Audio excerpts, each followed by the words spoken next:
So when it was time because you were young when you got signed, like how did that all come about? Who came? Because you were signed to University Records. How did that all come about? Was because the rumor was that Cisco found you. No, I auditioned. For a minute. I auditioned, and a female at that time, but I was still in high school. My parents said, "Look, she has to finish school. Period. She's enrolled to go to College Park, Maryland University." And we got that going on next year. And legally, I couldn't sign anything until I was 18. So I started working on my first album when I was 16 in high school, just demos. But I officially started working on the album, actual songs that made the cut, while I was going to college. At UM? Not knowing what I wanted to major in. Damn. Yeah, and I was in speech communications as a major. But once that album fucking took off and blew up, it came out the following year in 1998. you was gone. I mean, as a when I test. say you left University of Maryland and it was time to hit the road, and the rest is. I had to choose. Yeah. And it was tough, but I knew that I would kill it if I was given the opportunity, because I was already an entertainer. I was already doing lots of shows. And so it was a chance, but I was also a test, because it's crazy. Interscope signed me, but technically not signed me until after my first album came out. So they put the album out. They were a rap and rock label at the time, and I was their very first R&B artist as a test to see if they even wanted to go in that direction. Well, in between Marilyn Manson and Death Row. Yep.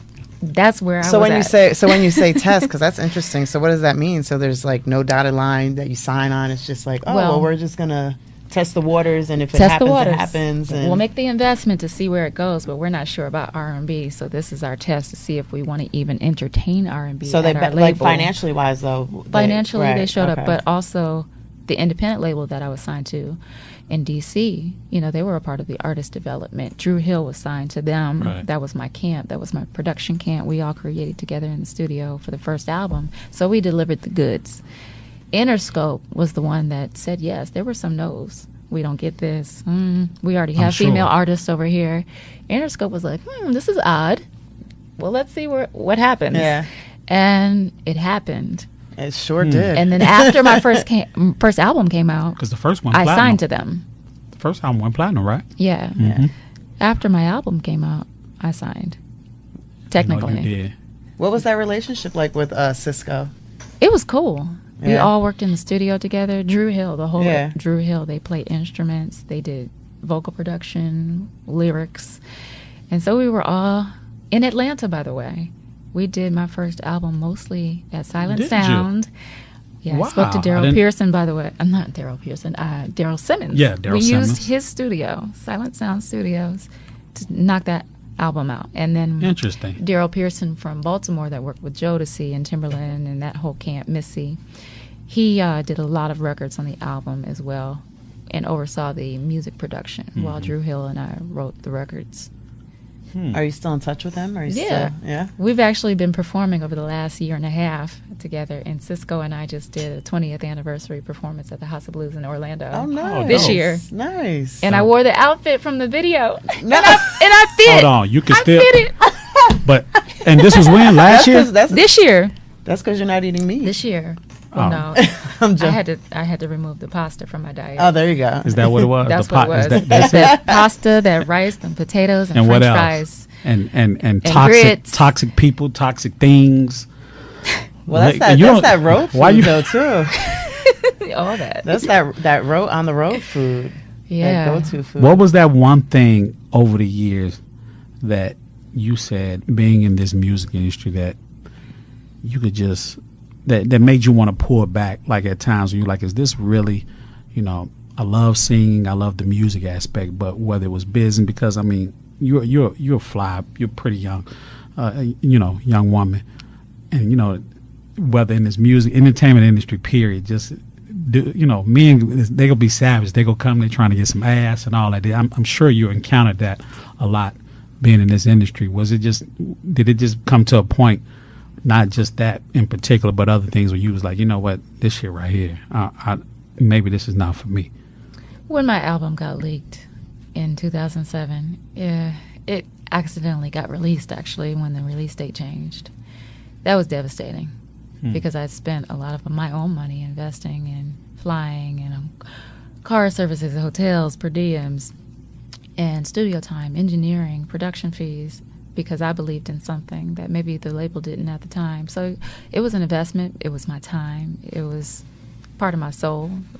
But it happened. Was it an inside job? It had to be, because when you change the release date because you're unsure of marketing and you don't know if the single should be the single beforehand. So they wanted to try another single, push the release date back 4 times. And that happened a lot with other artists as well. But there's one territory in the world that's ahead of us by a day, and that's Japan and New Zealand. Oh, excuse me. And when they pulled it back, that was the one territory that had already put it out.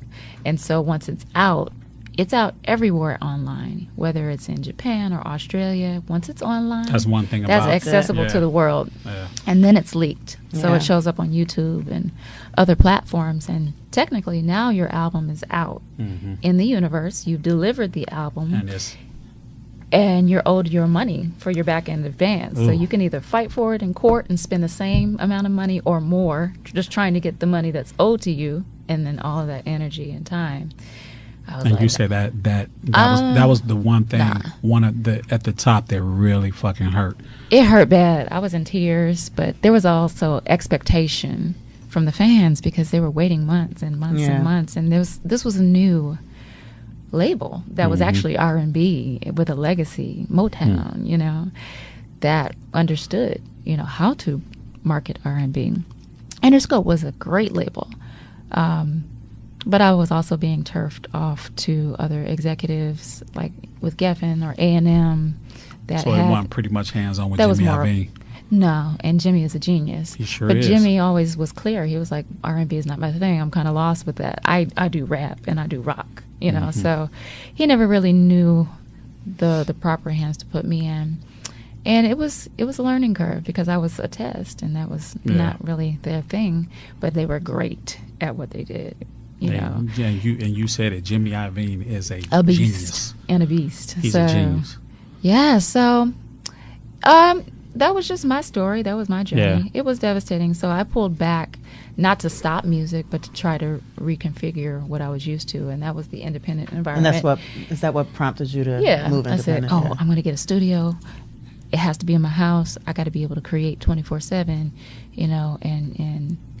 and invest in me. I'm going to do it. I'm going to provide this missing void to my fans that expected. I'm not going to let them down, because the story was spun as if I was some lazy artist that blew $2 million at the record label. You know how people. Of course. And I'm not that girl. I'm investing my own money. Do you want to go back to a major label? I would love to go back to a major label with my label, Planet 9, as in the forefront. I would do everything independently. Pay for my with everything songs, that you've done, Maya. I'm shocked that the majors haven't. No. It's not many left, but that's why I'm putting out all these projects to set up the stage and make sure that my fans, just in case another leak or accidental release happens, y'all can't say I didn't give you an archive of great music. There will be 10 projects from Planet 9 before I entertain the system again. But when I entertain the system, I just want to entertain it in a way where it's Planet 9 / because I'll still be doing everything I've been doing for the last 10 independent years. But let me get your radio budget, please. Let me get them video dollars. And that marketing please. budget, that marketing budget, shawty. Hey, there you go.